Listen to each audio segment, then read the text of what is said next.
এই তুললাম বাগান থেকে শাক, আর এই নিয়ে এলাম বাজার থেকে চিংড়ি মাছ। বাসন্তী কিচেন থেকে সবাইকে স্বাগত জানিয়ে আমি এই শাকের চচ্চড়ি বানিয়ে দেখাবো। তার জন্য গাছটা আপনাদেরকে দেখাচ্ছি, আপনারা যদি চিনতে পারেন অবশ্যই কমেন্টে জানাবেন। তো এই রকমভাবে আগাগুলো আমি কেটে নিয়েছি। তো এই আগায় যে শিকগুলো থাকে এই শিকগুলোকে আমি কেটে বের করে দেব।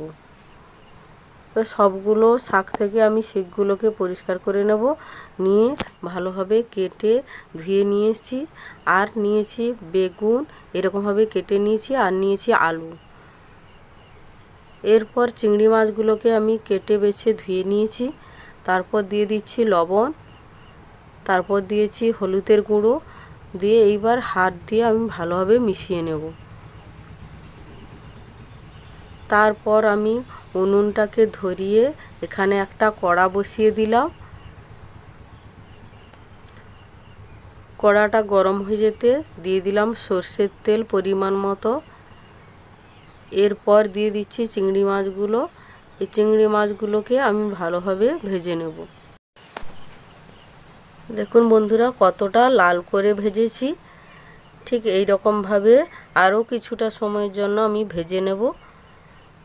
এরপর বন্ধুরা দেখুন ভাজা হয়ে গেছে। এরপর আমি একটা পাত্রের মধ্যে তুলে রেখে দিচ্ছি।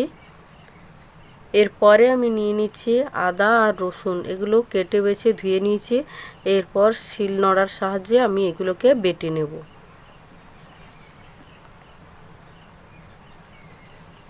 দেখুন বন্ধুরা আদা রসুনটা বাটা হয়ে গেছে। আবারও উনুনের মধ্যে কড়াটাকে বসিয়ে দিলাম। কড়াটা গরম হয়ে যেতে কিছুটা পরিমাণে সর্ষের তেল দিয়ে দিলাম।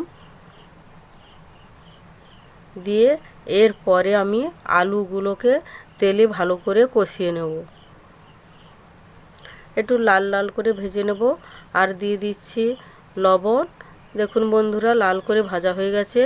এগুলোকে একটা পাত্রের মধ্যে আমি তুলে রেখে দেব। ওই কড়াতে তেল ছিল, আর একটু অল্প পরিমাণে তেল দিয়ে দিলাম।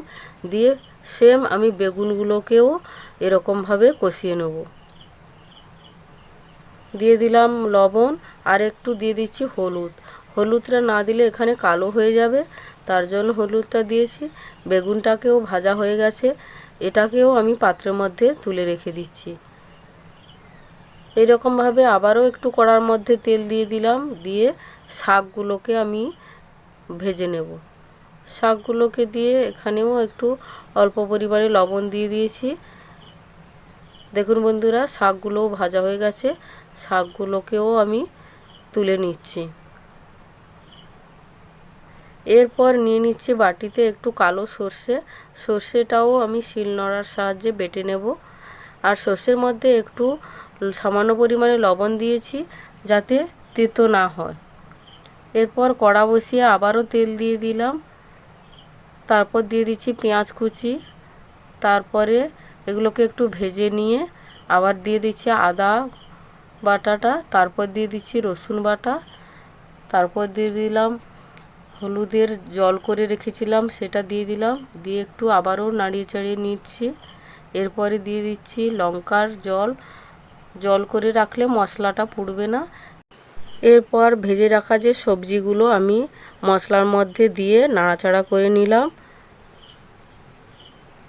তারপরে সর্ষেটা যে বেটে রেখেছিলাম সর্ষের জলটা আমি দিয়ে দিলাম, আর কিছুটা পরিমাণে সাদা জল অ্যাড করলাম। এরপরে আমি ঢাকনা দিয়ে দিলাম। তারপর বন্ধুরা কিছুটা সময়ের পরে ঢাকনাটা খুলে আমি ভালোভাবে নাড়াচাড়া করে নেব। এরপর দিয়ে দিচ্ছি বন্ধুরা সেই ভেজে রাখা চিংড়ি মাছগুলোকে। তারপর দিয়ে আবারও ভালোভাবে নাড়িয়ে নেব। এরপরে আমি মিনিট 10 মতো রান্না করব। রান্না করে নিতে হয়ে গেছে। এরপর আমি একটা পাত্রের মধ্যে তুলে আপনাদেরকে দেখাচ্ছি। দেখুন বন্ধুরা কত সুন্দর লাগছে, খেতেও খুব ভালো লাগে। যদি আমার এই রেসিপিটা ভালো লেগে থাকে লাইক কমেন্ট শেয়ার করবেন এবং সাবস্ক্রাইব করে আমার পাশে থাকবেন।